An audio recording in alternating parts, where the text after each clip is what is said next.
Paddy ప్రొక్యూర్మెంట్కి సంబంధించి కృష్ణా జిల్లాలో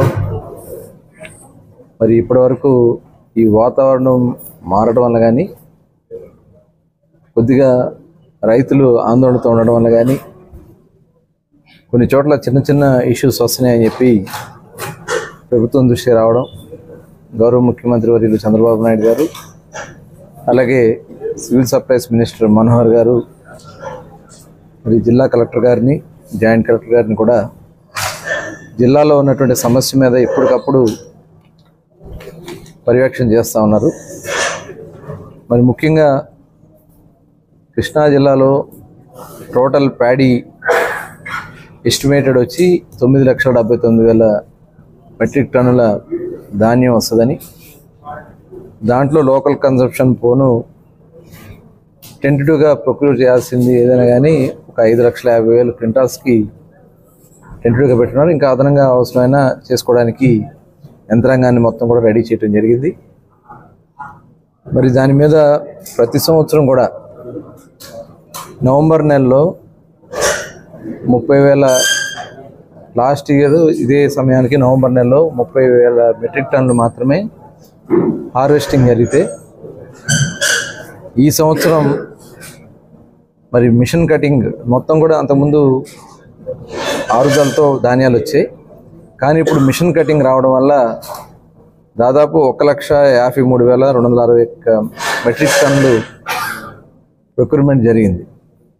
అంటే ఒక్కసారిగా రావడం వల్ల ఆ లోడింగ్ అన్లోడింగ్ కానీ మాయిశ్చర్ పర్సంటేజ్లో కానీ కొద్దిగా గందరగోళమైనటువంటి పరిస్థితి కనపడింది. మరి దాని మీదనే మిల్లర్స్ అందరిని కూడా పిలిచి ఈరోజు వాళ్ళందరూ కూడా ఒక డైరెక్షన్ ఇవ్వడం కూడా జరిగింది. ఉదయం కూడా, ఎందుకంటే ఈ ప్యాడీ ప్రొక్యూర్మెంట్ స్టార్ట్ అయిన దగ్గర నుంచి మనోహర్ గారు కూడా 2 సార్లు కృష్ణా జిల్లాకు రావడం జరిగింది. ఈరోజు కూడా ఉదయం అవినాటి కాన్స్టిట్యున్సీలో కూడా ఆయన పర్యటించడం కూడా జరిగింది. మరి ముఖ్యంగా మిల్లర్స్ను కూడా మేము రిక్వెస్ట్ చేశాం, మాయిశ్చర్ పర్సంటేజ్ని మీరు ఎక్కడా కూడా, ఎందుకంటే 5% గవర్నమెంట్ దానికి కలిపి తీసుకోమని చెప్పడం కూడా జరిగింది. ఎందుకంటే యాక్చువల్గా 17% ఉంటే 5% ఎక్స్ట్రా కూడా 1-2 ఎక్కువనా కూడా తీసుకోమని చెప్పడం జరిగింది. ఇంకా దాని మించి ఉంటే ఆ పేమెంట్ లాస్ ఎలా ఉంటుందో దాన్ని క్యాల్కులేట్ చేసుకుని చెప్పడం జరిగింది. ఖచ్చితంగా ఏదైతే మినిమం సపోర్ట్ ప్రైస్ ఉంటుందో దానికి తగ్గించి ఎట్టి పరిస్థితుల్లో కూడా తీసుకోవడానికి వీల్లేదని చెప్పి రైతులందరూ కూడా చెప్పడం జరిగింది, మిల్లర్స్ అందరూ కూడా చెప్పడం జరిగింది. కొంతమంది దళారులు కూడా ఉన్నారని చెప్పి కొన్ని కంప్లైంట్స్ వస్తే దాని మీద కూడా యాక్షన్ తీసుకోమని చెప్పి ఇవాళ నిర్ణయించుకోవడం కూడా జరిగింది, వాళ్ళందరూ కూడా చెప్పడం కూడా జరిగింది. మరి భవిష్యత్తులో, ఎందుకంటే ఒక్కసారిగా ఈ మిషన్ కటింగ్ రావడం, దాంట్లో మాయిశ్చర్ పర్సెంట్ ఎక్కువ ఉండడం, మిల్లుల దగ్గర కూడా కంజెస్టెడ్ అయిపోవడం వల్ల ఈ పరిస్థితి వచ్చింది. దీన్ని ఒకసారి అంతా కూడా అధ్యయనం చేసుకుని ఉన్న ఎంత స్టాక్స్ ఉన్నాయి ఇంకా రావడానికి అవన్నీ కూడా క్యాల్కులేట్ చేసుకుని ఎక్కడో కూడా ఇబ్బంది రాకుండా చేసే కార్యక్రమానికి ఈరోజు మిల్లర్స్ అందరూ కూడా చెప్పడం కూడా జరిగింది. ఇదే కాకుండా, ఎందుకంటే ఒక్కసారిగా డే అండ్ నైట్ వర్క్ చేస్తుంది మిషన్స్, బయట రాష్ట్రాల నుంచి కూడా తెప్పించి వర్క్ చేస్తున్నారు. మరి ఇప్పుడే చూపించారు, కనీసం ఆ రంగు కూడా మారల. అలాంటి ధాన్యాలు కూడా వచ్చేయటం వల్ల మాయిశ్చర్ టైం కూడా ఎక్కువ తీసుకుంది డ్రైయర్స్లో. మామూలుగా ఒక బ్యాచ్ 4 hours తీసుకుంటే 8 hours తీసుకుంటుంది బ్యాచ్. ఇలాంటి ఇబ్బందులు కూడా ఉన్నాయి.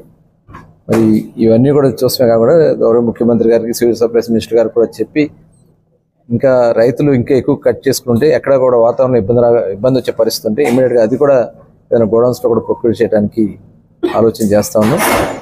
మరి ఎట్టి పరిస్థితుల్లో కూడా రైతులు ఎవరికి కూడా ఇబ్బంది రాకుండా చేయాలనేది ఈ ప్రభుత్వ లక్ష్యం. మాయిశ్చర్ పర్సెంటేజ్తో సంబంధం లేకుండా ఇవాళ ఏదైతే మనం 5% ఇచ్చామో ఖచ్చితంగా దానికి తగిన విధంగానే ప్రొక్యూర్ చేసుకోవడం కూడా జరుగుతుంది. చివరి గింజ వరకు కూడా ప్రభుత్వం కొనుగోలు చేస్తే, కావాలని ప్రతిపక్షాలు కొంత రాద్ధాంతం చేయాలని ప్రయత్నం చేస్తారు.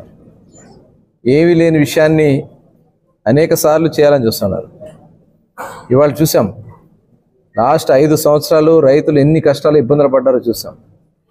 2-3 నెలల వరకు కూడా డబ్బులు పడే పరిస్థితి ఉండేది కాదు. ఇవాళ 48 hours రైతుల అకౌంట్లో డబ్బులు పడతా ఉన్నాయి.